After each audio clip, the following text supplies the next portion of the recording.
नमस्कार साहित्य प्रेमी।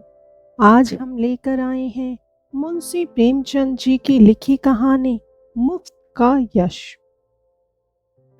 उन दिनों संयोग से हाकिम जिला एक रसिक सज्जन थे। इतिहास और पुराने सिक्कों की खोज में उन्होंने अच्छी ख्याति प्राप्त कर ली थी। ईश्वर जाने दफ्तर के सूखे कामों से उन्हें ऐतिहासिक छानबीन के लिए कैसे समय मिल जाता था। वहां तो जब किसी अफसर से पूछिए तो वह यही कहता है, मारे काम के मरा जाता हूं, सिर उठाने की फुर्सत नहीं मिलती।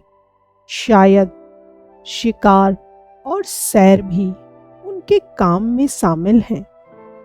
उन सज्जन की कीर्तियां मैंने देखी थीं और मन में उनका आदर करता था, लेकिन उनकी अफसरी किसी प्रकार की घनिष्ठता में बाधक थी। मुझे संकोच था कि अगर मेरी ओर से पहल हुई तो लोग यही कहेंगे कि इसमें मेरा कोई स्वार्थ है और मैं किसी दशा में भी यह इल्जाम अपने सिर नहीं लेना चाहता। मैं तो हुक्काम की दावतों और सार्वजनिक उत्सवों में नेवता देने का भी विरोधी हूँ, और जब कभी सुनता हूँ कि किसी अफसर को किसी आम जलसे का सभापति बनाया गया या कोई स्कूल, औषधालय या विधवाश्रम किसी गवर्नर के नाम से खोला गया, तो अपने देश बंधुओं की दास मनोवृत्ति पर घंटों अफसोस करता हूँ। मगर जब एक दिन हाकिम जिला ने खुद मेरे नाम एक रुक्का भेजा कि मैं आपसे मिलना चाहता हूँ, क्या आप मेरे बंगले पर आने का कष्ट स्वीकार करेंगे, तो मैं बड़ी दुविधा में पड़ गया। क्या जवाब दूं? अपने दो एक मित्रों से सलाह ली। उन्होंने कहा, साफ लिख दीजिए, मुझे फुर्सत नहीं। वह हाकिम जिला होंगे तो अपने घर के होंगे। कोई सरकारी व जाब्ते का काम होता तो आपका जाना अनिवार्य था, लेकिन निजी मुलाकात के लिए जाना आपकी शान के खिलाफ है। आखिर वह खुद आपके मकान पर क्यों नहीं आए? इससे क्या उनकी शान में पट्टा लगा जाता था? इसलिए तो खुद नहीं आए कि वह हाकिम जिला है। इन अहमक हिंदुस्तानियों को कब यह समझ आएगी कि दफ्तर के बाहर वे भी वैसे ही साधारण मनुष्य हैं जैसे हम या आप। शायद ये लोग अपनी घरवालियों से भी अफसरी जताते होंगे। अपना पद उन्हें कभी नहीं भूलता। एक मित्र ने, जो लतीफों के चलते फिरते तिजोरी हैं, हिंदुस्तानी अफसरों के विषय में कई बड़ी मनोरंजक घटनाएं सुनाई। एक अफसर साहब ससुराल गए। शायद स्त्री को विदा कराना था। जैसा आम रिवाज है, ससुर जी ने पहले ही वादे पर लड़की को विदा कराना उचित ना समझा। कहने लगे, बेटा इतने दिनों के बाद आई है, अभी कैसे विदा कर दूं? भला 6 महीने तो रहने दो। उधर धर्म पत्नी जी ने भी नाइन से संदेश कहला भेजा, अभी मैं नहीं जाना चाहती। आखिर माता पिता से भी तो मेरा कोई नाता है। कुछ तुम्हारे हाथ बिक थोड़े ही गई हूँ। दामाद साहब अफसर थे, जामे से बाहर हो गए। तुरंत घोड़े पर बैठे और सदर की राह ली। दूसरे ही दिन ससुर जी पर सम्मन जारी कर दिया। बेचारा बूढ़ा आदमी तुरंत लड़की को साथ लेकर दामाद की सेवा में जा पहुंचा। तब जाके उनकी जान बची। ये लोग ऐसे मिथ्याभिमानी होते हैं, और फिर तुम्हें हाकिम जिला से लेना ही क्या है? अगर तुम कोई विद्रोहात्मक गल्प व लेख लिखोगे तो फौरन गिरफ्तार कर लिए जाओगे। हाकिम जिला जरा भी मुरौवत ना करेंगे, कह देंगे यह गवर्नमेंट का हुक्म है, मैं क्या करूं? अपने लड़के के लिए कानून कोई या नायब तहसीलदार की लालसा तुम्हें है नहीं, व्यर्थ क्यों दौड़े जाओ। लेकिन मुझे मित्रों की यह सलाह पसंद न आई। एक भला आदमी जब निमंत्रण देता है तो केवल इसलिए अस्वीकार कर देना कि हाकिम जिला ने भेजा है मुटमर्दी है। बेशक हाकिम साहब मेरे घर आ जाते तो उनकी शान कम न होती। उदार हृदय वाला आदमी बेतकल्लुफ चला आता, लेकिन भाई जिले की अफसरी बड़ी चीज है और एक उपन्यासकार की हस्ती ही क्या है। इंग्लैंड या अमेरिका में गल्प लेखकों और उपन्यासकारों की मेज पर निमंत्रित होने में प्रधानमंत्री भी अपना गौरव समझेंगे। हाकिम जिला की तो गिनती ही क्या है, लेकिन यह भारतवर्ष है जहां हर एक रईस के दरबार में कवि सम्राटों का जत्था रईस के कीर्तिमान के लिए जमा रहता था। और आज भी ताजपोशी में हमारे लेखक वृंद बिना बुलाए राजाओं की खिदमत में हाजिर होते हैं, कसीदे पेश करते हैं और इनाम के लिए हाथ पसारते हैं। तुम ऐसे कहाँ के बड़े वह हो कि हाकिम जिला तुम्हारे घर चला आए। जब तुम में इतनी अकड़ और तुनुक मिजाजी है तो वह तो जिले का बादशाह है। अगर उसे कुछ अभिमान भी हो तो उचित है इसे उसकी कमजोरी कहो, बेहूदगी कहो, मूर्खता कहो, उज्जड़ता कहो, फिर भी उचित है। देवता होना गर्व की बात है, लेकिन मनुष्य होना भी अपराध नहीं। और मैं तो कहता हूँ ईश्वर को धन्यवाद दो कि हाकिम जिला तुम्हारे घर नहीं आए, वरना तुम्हारी कितनी भद होती। उनके आदर सत्कार का सामान तुम्हारे पास कहाँ था? गद की एक कुर्सी भी नहीं है। उन्हें क्या 3 टांगों वाले सिंहासन पर बैठते या मटमैले जाजिम पर 3 पैसे की 24 बीड़ियां पीकर दिल खुश कर लेते हो? है सामर्थ्य रुपए के 2 सिगार खरीदने की? तुम तो इतना भी नहीं जानते कि वह सिगार मिलता कहाँ है, उसका नाम क्या है।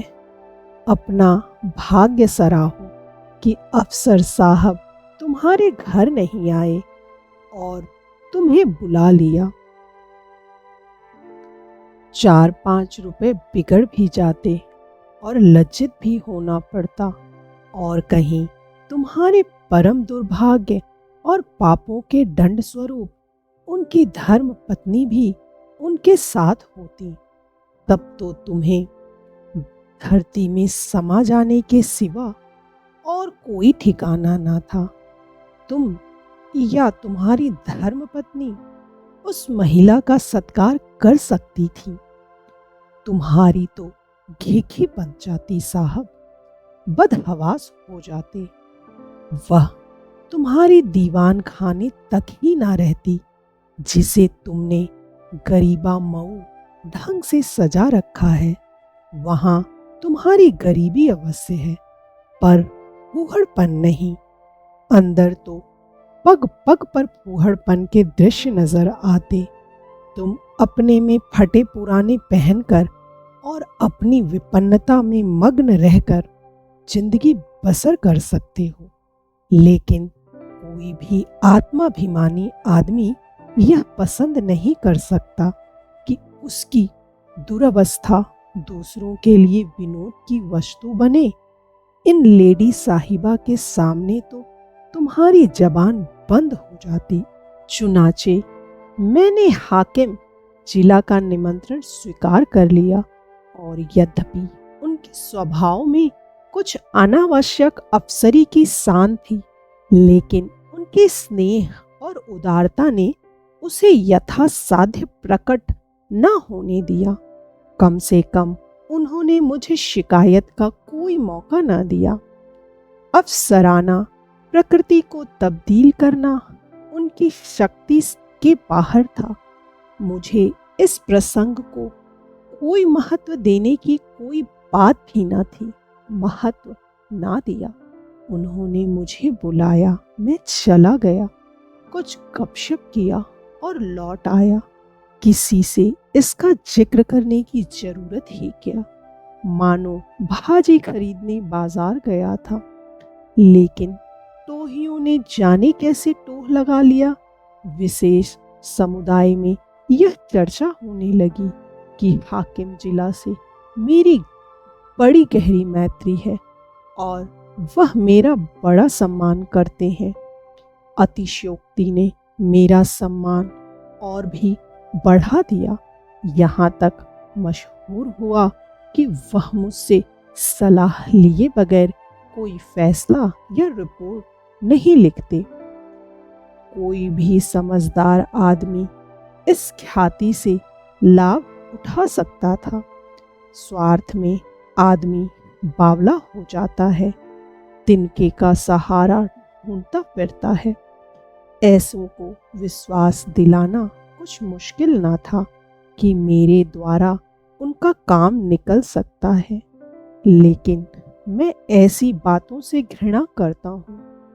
सैकड़ों व्यक्ति अपनी कथाएं लेकर मेरे पास आए। किसी के साथ पुलिस ने बेजब ज्यादती की थी, कोई इनकम टैक्स वालों की सख्तियों से दुखी था। किसी की यह शिकायत थी कि दफ्तर में उसकी हक तलफी हो रही है और उसके पीछे के आदमियों को दनादन तरक्कियां मिल रही हैं।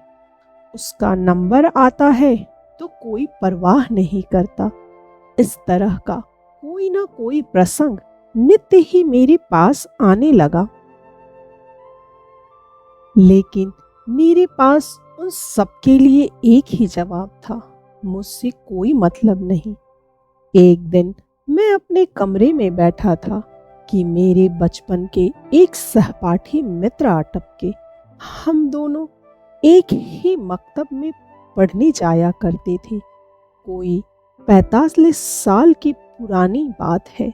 मेरी उम्र 19 साल से अधिक ना थी, वह भी लगभग इसी उम्र के रहे होंगे, लेकिन मुझसे कहीं बलवान और हिस्ट पुस्ट। मैं जहीन था, वह नीरे कौदन। मौलवी साहब उनसे हार गए थे और उन्हें सबक पढ़ाने का भार मुझ पर डाल दिया था। अपने से दोगुने व्यक्ति को पढ़ाना मैं अपने लिए गौरव की बात समझता था और खूब मन लगाकर पढ़ता। फल यह हुआ कि मौलवी साहब की छड़ी जहां असफल रही, वहां मेरा प्रेम सफल हो गया। बलदेव चल निकला, खालिक बारी तक जा पहुंचा, मगर इस बीच में मौलवी साहब का स्वर्गवास हो गया और वह शाखा टूट गई। उनके छात्र भी इधर उधर हो गए। तब से बलदेव को केवल मैंने 2-3 बार रास्ते में देखा। मैं अब भी वही सिकिया पहलवान हूँ और वह अब भी वही भीमकाय। राम राम हुई, 6 कुशल पूछा और अपनी अपनी राह चले। मैंने उनसे हाथ मिलाते हुए कहा, आओ भाई बलदेव, मजे में तो हो, कैसे याद किया, क्या करते हो आजकल? बलदेव ने व्यथित कंठ से कहा, जिंदगी के दिन पूरे कर रहे हैं भाई, और क्या। तुमसे मिलने की बहुत दिनों से इच्छा थी। याद करो वह मकतब वाली बात, जब तुम मुझे पढ़ाया करते थे। तुम्हारी बदौलत 4 अक्षर पढ़ गया और अपनी जमींदारी का काम संभाल लेता हूँ, नहीं तो मूर्ख ही बना रहता। तुम मेरे गुरु हो भाई, सच कहता हूँ। मुझ जैसे गधों को पढ़ाना तुम्हारा ही काम था। न जाने क्या बात थी कि मौलवी साहब से सबक पढ़कर अपनी जगह पर आया नहीं कि बिल्कुल साफ। तुम जो पढ़ाते थे वह बिना याद किए ही याद हो जाता था। तुम तब भी बड़े जहीन थे। यह कहकर उन्होंने मुझे सवर्ग नेत्रों से देखा। मैं बचपन के साथियों को देखकर फूल उठता हूँ। सजल नेत्र होकर बोला, मैं तो जब तुम्हें देखता हूँ तो यही जी में आता है कि दौड़कर तुम्हारे गले लिपट जाऊं। 45 वर्ष का युग मानो बिल्कुल गायब हो जाता है।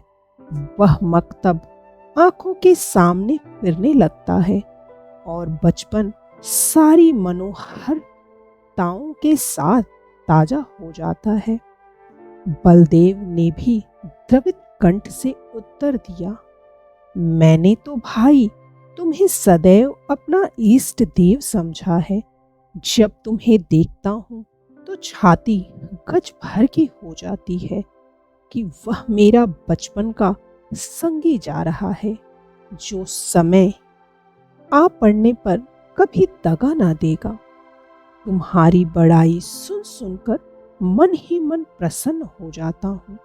लेकिन यह बताओ, क्या तुम्हें खाना नहीं मिलता? कुछ खाते पीते क्यों नहीं? सूखते क्यों जाते हो? मीना मिलता हो तो 2-4 कनस्तर भिजवा दो। अब तुम भी बूढ़े हुए, खूब डटकर खाया करो। अब तो देह में जो कुछ तेज और बल है वह केवल भोजन के अधीन है। मैं तो अब भी सेर भर दूध और पाव भर घी उड़ाए जाता हूँ। इधर थोड़ा मक्खन भी खाने लगा हूँ। जिंदगी भर बाल बच्चों के लिए मर मिटे। अब कोई यह नहीं पूछता कि तुम्हारी तबीयत कैसी है। अगर आज कंधा डाल दूं तो कोई एक लोटे पानी को ना पूछे। इसलिए वो खाता हूँ और सबसे ज्यादा काम करता हूँ। घर पर अपना रोब बना हुआ है, वही जो तुम्हारा जेठा लड़का है। उस पर पुलिस ने एक झूठा मुकदमा चला दिया है। जवानी के मद में किसी को कुछ समझता नहीं है। भी अच्छा खासा पहलवान। दारोगा जी से एक बार कुछ कहा सुनी हो गई, तब से घात में लगे हुए थे। इधर गांव में एक डाका पड़ गया। दरोगा जी ने तहकीकात में उसे भी फांस लिया। आज 1 सप्ताह से हिरासत में है। मुकदमा मोहम्मद खलील डिप्टी के इजलास में है और मोहम्मद खलील और दारोगा जी से दांत काटी रोटी है। अवश्य सजा हो जाएगी। अब तुम ही बचाओ तो उसकी जान बच सकती है और कोई आशा नहीं है। सजा तो जो होगी वह होगी ही। इज्जत भी खाक में मिल जाएगी। तुम जाकर हाकिम जिला से इतना कह दो कि मुकदमा झूठा है। आप खुद चलकर तहकीकात कर लें। बस देखो भाई, बचपन के साथी हो, नहीं ना करना। जानता हूँ तुम इन मामलों में नहीं पड़ते और तुम्हारे जैसे आदमी को पढ़ना भी ना चाहिए। तुम प्रजा की लड़ाई लड़ने वाले जीव हो। तुम्हें सरकार के आदमियों से मेल जोल बढ़ाना उचित नहीं, नहीं तो जनता की नजरों से घिर जाओगे।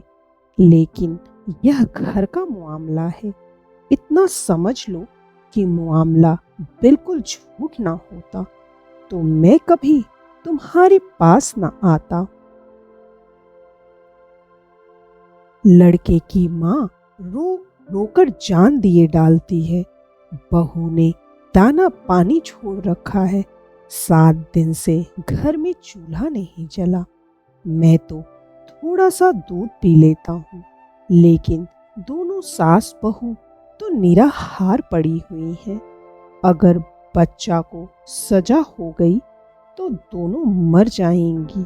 मैंने यही कहकर उन्हें ढांढस दिया है कि जब तक हमारा छोटा भाई सलामत है, कोई हमारा बाल बांका नहीं कर सकता। तुम्हारी भाभी ने तुम्हारी एक पुस्तक पढ़ी है।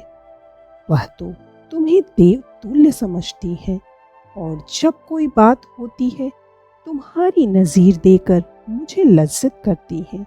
मैं भी साफ कह देता हूँ, मैं उस छोकरे की सी बुद्धि कहाँ से लाऊं?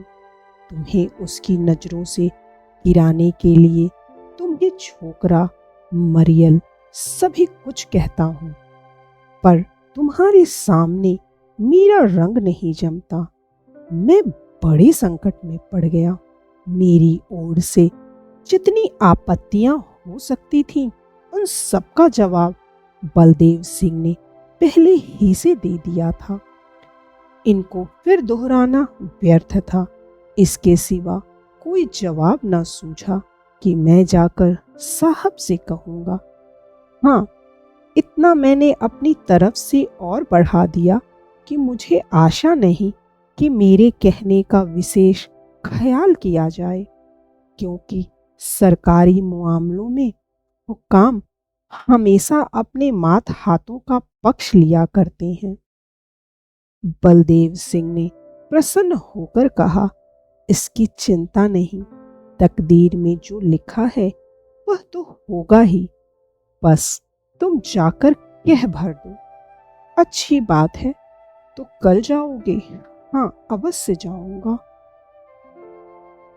यह जरूर कहना कि आप चलकर तहकीकात कर लें। हाँ, यह जरूर कहूँगा। और यह भी कह देना कि बलदेव सिंह मेरा भाई है। झूठ बोलने के लिए मुझे मजबूर ना करो। तुम मेरे भाई नहीं हो। मैंने तो हमेशा तुम्हें अपना भाई समझा है। अच्छा, यह भी कह दूंगा। बलदेव सिंह को विदा करके मैंने अपना खेल समाप्त किया और आराम से भोजन करके लेटा। मैंने उससे गला छुड़ाने के लिए झूठा वादा कर दिया। मेरा इरादा हाकिम जिला से कुछ कहने का नहीं था। मैंने पेशबंदी के तौर पर पहले ही जता दिया था कि हुक्काम आम तौर पर पुलिस के मामलों में दखल नहीं देते। इसलिए सजा हो भी गई तो मुझे यह कहने की काफी गुंजाइश थी कि साहब ने मेरी बात स्वीकार नहीं की। कई दिन गुजर गए थे। मैं इस वाकये को बिल्कुल भूल गया था। सहसा एक दिन बलदेव सिंह अपने पहलवान बेटे के साथ मेरे कमरे में दाखिल हुए। बेटे ने मेरे चरणों पर सिर रख दिया और अदब से एक किनारे खड़ा हो गया। बलदेव सिंह बोले, बिल्कुल बरी हो गया भैया। साहब ने दरोगा को बुलाकर खूब डांटा कि तुम भले आदमियों को सताते और बदनाम करते हो। अगर फिर ऐसा झूठा मुकदमा लाए तो बर्खास्त कर दिए जाओगे। दारोगा जी बहुत झेपे। मैंने उन्हें झुककर सलाम किया। बचा पर घड़ों पानी पड़ गया। यह तुम्हारी सिफारिश का चमत्कार है भाईजान। अगर तुमने मदद ना की होती तो हम तबाह हो गए थे। यह समझ लो कि तुमने 4 प्राणियों की जान बचा ली। मैं तुम्हारे पास बहुत डरते डरते आया था। लोगों ने कहा था उनके पास नाहक जाते हो। वह बड़ा बेमुरव्वत आदमी है।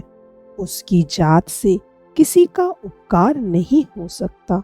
आदमी वह है जो दूसरों का हित करे। वह क्या आदमी है जो किसी की कुछ सुने ही नहीं। लेकिन भाईजान, मैंने किसी की बात न मानी। मेरे दिल में मेरा राम बैठा कह रहा था, तुम चाहे कितने ही रूखे और बेलाग हो, लेकिन मुझ पर अवश्य दया करोगे। यह कहकर बलदेव सिंह ने अपने बेटे को इशारा किया। वह बाहर गया और एक बड़ा सा गट्ठर उठा लाया, जिसमें भांति भांति की देहाती सौगातें बंधी हुई थीं। हालांकि मैं बराबर कहे जाता था कि तुम ये चीजें नाहक लाए, इनकी क्या जरूरत थी, इतने गंवार हो। आखिर तो ठहरे देहाती। मैंने कुछ नहीं कहा। मैं तो साहब के पास गया भी नहीं। लेकिन कौन सुनता है। खोया, दही, मटर की फलियां, अमावट, ताजा गुड़ और जाने क्या क्या आ गया। मैंने कहने को तो एक तरह से कह दिया। मैं साहब के पास गया ही नहीं। जो कुछ हुआ खुद हुआ। मेरा कोई एहसान नहीं है। लेकिन उसका मतलब यह निकल गया कि मैं केवल नम्रता से और सौगातों को लौटा देने का कोई बहाना ढूंढने के लिए ऐसा कह रहा हूँ। मुझे इतनी हिम्मत ना हुई कि मैं इस बात का विश्वास दिलाता। इसका जो अर्थ निकाला गया वही मैं चाहता था। मुफ्त का एहसान छोड़ने का जीना चाहता था। अंत में जब मैंने जोर देकर कहा कि किसी से इस बात का जिक्र ना करना, नहीं तो मेरे पास फरियादों का मेला लग जाएगा, तो मानो मैंने स्वीकार कर लिया कि मैंने सिफारिश की और जोरों से की। यदि इस प्रस्तुति ने आपके हृदय को स्पर्श किया हो तो कृपया इस वीडियो को लाइक करें, शेयर करें और साहित्य सागर चैनल को सब्सक्राइब करना ना भूलें। धन्यवाद।